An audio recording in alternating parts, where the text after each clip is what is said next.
அனைவருக்கும் வணக்கம். என் லைஃப்பில் இந்த மாதிரி ஒரு பெயின்ஃபுல்லான ஒரு சுச்சுவேஷனை நான் ஃபேஸ் பண்ணதே கிடையாது. மனசு முழுக்க வலி வலி மட்டும்தான்.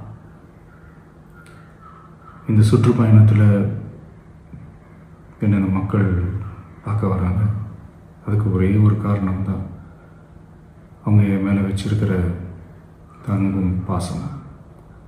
அந்த அன்புக்கும் பாசத்துக்கும் நான் எப்பவும் கடமைப்பட்டிருக்கிறேன். அதனால தான் இந்த சுற்றுப்பயணத்தில் மற்ற எல்லா விஷயங்களையும் தாண்டி மக்களுடைய சேஃப்டி, அதில் எந்த காம்ப்ரமைஸும் பண்ணிடக்கூடாதுன்றதுக்காக தான் அது என் மனசில் ரொம்ப ஆழமாக இருக்கும் அந்த எண்ணம்.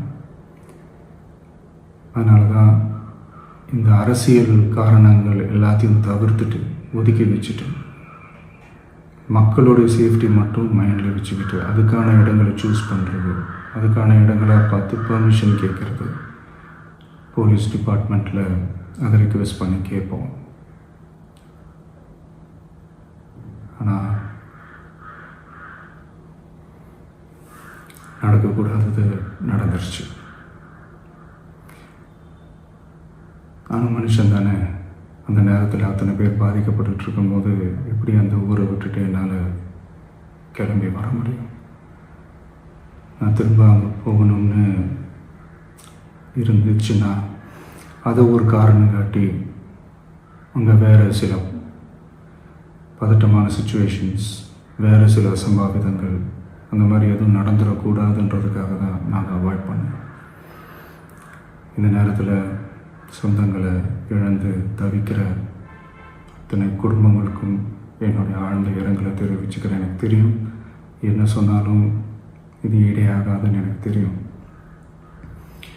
ஹாஸ்பிட்டலில் ட்ரீட் பண்ணிகிட்ருக்கிற எல்லாருமே சீக்கிரமாக க்யூர் ஆகி வரணுன்றதை இந்த நேரத்தில் நான் வேண்டிக்கிறேன்.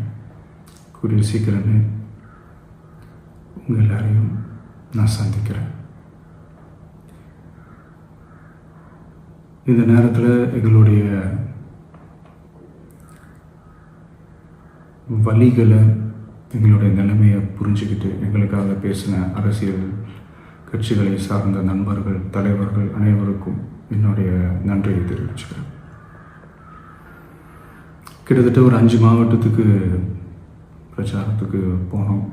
இந்த மாதிரி எதுவுமே நடக்கல. ஆனால் கரூரில் மட்டும் ஏன் எப்படி நடக்குது, எப்படி நடக்குது? மக்களுக்கு எல்லா உண்மையும் தெரியும். மக்கள் எல்லாத்தையும் பார்த்துக்கிட்டு இருக்கிறாங்க. கரூரை சேர்ந்த அந்த மக்கள் அந்த உண்மையெல்லாம் வெளியில் சொல்லும்போது எனக்கு கடவுளே நேரில் வந்து இறங்கி அந்த உண்மைகள்லாம் சொல்கிற மாதிரி எனக்கு தோணுச்சு. சீக்கிரமே எல்லா உண்மைகளும் வெளியில் வரும்.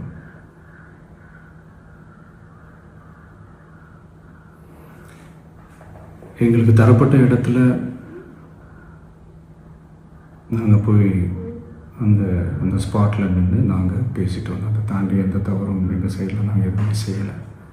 பட் இருந்தாலும் எங்கள் கட்சியை சேர்ந்த நிர்வாகிகள், தோழர்கள் மேலே எஃப்ஐஆர், அது மட்டும் இல்லை சோஷியல் மீடியாவை சேர்ந்த நண்பர்கள், தோழர்கள் அவங்க மேலே எஃப்ஐஆர்லாம் போட்டு இப்போ பிடிச்சிக்கிட்டு இருக்கிறாங்க.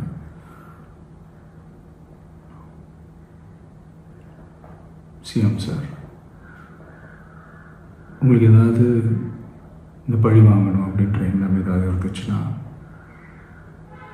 என்ன வேணாலும் பண்ணுங்க. அவங்க மேலே கை வைக்காதீங்க. நான் ஒன்று வீட்டில் இருப்பேன், இல்லை நான் ஆஃபீஸில் இருப்பேன். என்ன வேணாலும் செய்யுங்க. நண்பர்களே, தோழர்களே,